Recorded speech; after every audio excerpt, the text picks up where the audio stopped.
অসমলৈ বৃন্দাবনী বস্ত্ৰ অনাৰ ক্ষেত্ৰত তৎপৰতা ৰাজ্য চৰকাৰৰ কাইলৈ লণ্ডন মিউজিয়াম কৰ্তৃপক্ষৰে হ'ব বুজাবুজি চুক্তি ইতিমধ্যে লণ্ডন অভিমুখে ৰাওনা হৈছে মুখ্যমন্ত্ৰী ডক্টৰ হিমন্ত বিশ্ব শৰ্মা পুৱাই দিল্লী বিমানবন্দৰৰ পৰা ফেচবুক লাইভ যোগে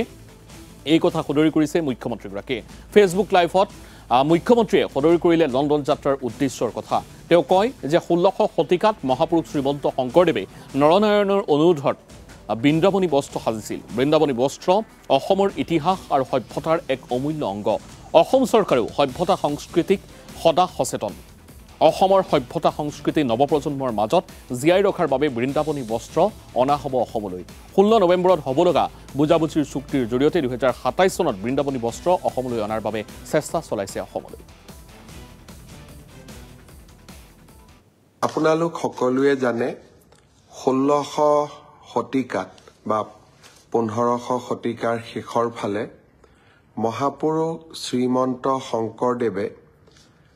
নৰনাৰায়ণৰ অনুৰোধত বৃন্দাবনী বস্ত্ৰ সাজি উলিয়াইছিলে আৰু এই বৃন্দাবনী বস্ত্ৰখন আমাৰ অসমৰ ইতিহাসৰ বা আমাৰ সভ্যতাৰ এক অমূল্য অংগ আমি বহুতে বৃন্দাবনী বস্ত্ৰৰ বিষয়ে শুনিছো পঢ়িছো আৰু বিভিন্ন সময়ত ইন্টাৰনেটত হওক বা আন কিতাপ পত্ৰত ইয়াৰ ছবিও আমি দেখিবলৈ পাইছো কিন্তু আজি যোৱা 500 বছৰ কালত আমাৰ কোনো এটা প্ৰজন্মই এই বৃন্দাবনী বস্ত্ৰখন স্বচক্ষুৰে বা সন্মুখৰ পৰা দেখিবলৈ পোৱা নাই অৱশ্যে যিসকলে কেতিয়াবা লণ্ডনৰ মিউজিয়ামত গৈছে কেতিয়াবা পেৰিছৰ মিউজিয়ামত গৈছে হি এটা সুকীয়া কথা যোৱা কেইবছৰমান আগতে ময়ো লণ্ডনৰ মিউজিয়ামত এই পবিত্ৰ বৃন্দাবনী বস্ত্ৰভাগ দৰ্শন কৰিছিলোঁ বৃন্দাবনী বস্ত্ৰ বুলি ক'লে আমি চমুকৈ ইয়াকে বুজিম যে ভগৱান শ্ৰীকৃষ্ণই বৃন্দাবনত যি লীলা কৰিছিলে যাক আমি ৰাস মহোৎসৱৰ সময়ত আমি তাক বিভিন্ন ভাওনাৰ জৰিয়তে প্ৰতিফলন কৰোঁ সেই বৃন্দাবনত প্ৰভু শ্ৰীকৃষ্ণৰ লীলাক তাঁতশালেৰে মহাপুৰুষ শ্ৰীমন্ত শংকৰদেৱে এই বৃন্দাবনী বস্ত্ৰত অংকন কৰিছিল বৃন্দাবনী বস্ত্ৰত বকাসুৰ বধ কালিয়া দমন এই গোটেইবিলাক ঘটনা ইমান ধুনীয়া নিখুঁত চিত্ৰৰে সৈতে মহাপুৰুষগৰাকীয়ে অংকন কৰিছিল যে তাক আমি নেদেখিলে আমি বুজিব নোৱাৰো ই আমাৰ কিমান ডাঙৰ এক অমূল্য সম্পদ কালক্ৰমত এই বৃন্দাবনী বস্ত্ৰ তিব্বতলৈকে যায়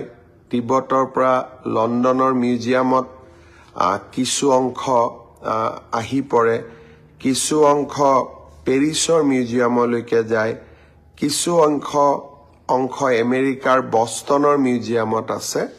আৰু কিছু অংশ লছ এঞ্জেলেছৰ আমাৰ আমেৰিকাৰ লছ এঞ্জেলেছ মিউজিয়ামতো ই বৰ্তমান আছে কিন্তু লণ্ডন আৰু পেৰিছত থকা বৃন্দাবনী বস্ত্ৰ দুভাগ যথেষ্ট ডাঙৰ যথেষ্ট দীঘল আৰু আমি যি বৃন্দাবনী বস্ত্ৰৰ কল্পনা কৰোঁ তাক উপযুক্তভাৱে প্ৰতিনিধিত্ব কৰে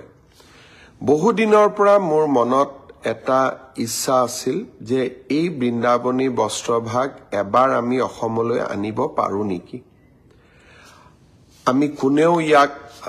সাধাৰণ যি জনতা কেতিয়াও লণ্ডন মিউজিয়ামত যোৱা নাই পেৰিছ মিউজিয়ামত যোৱা নাই আমি কোনেও ইয়াক দেখা নাই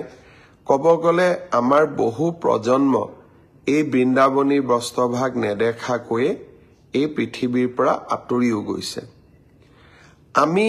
অসম চৰকাৰে অসমৰ সভ্যতা সংস্কৃতিক লৈ সদায় সজাগ আৰু আপোনালোকে দেখা পাইছে কেনেকৈ আমি 400 বছৰৰ জন্ম জয়ন্তীক লাচিত বৰফুকনক বিশ্বৰ বৰসভাত চিনাকি কৰি দিয়াৰ প্ৰচেষ্টা কৰিছিলোঁ গুৰুজনাৰ জন্মভূমি বৰদোৱাক আমি কেনেকৈ সজাই পৰাই তুলিছো চৰাইদেউ মিউজিয়ামলৈকে বিশ্ব ঐতিহ্যৰ স্বীকৃতি অসমীয়াক ধ্ৰুপদী ভাষাৰ মৰ্যাদা লোকপ্ৰিয় গোপীনাথ বৰদলৈ এক নতুন ৰূপত গোপীনাথ বৰদলৈৰ আদৰ্শক আমাৰ নৱপ্ৰজন্মৰ মাজলৈ লৈ অহা আৰু বিহু ঝুমুৰক কেনেকৈ আমি ৰাষ্ট্ৰৰ মঞ্চলৈ লৈ অহাৰ বাবে নিৰন্তৰ প্ৰচেষ্টা চলাই আছো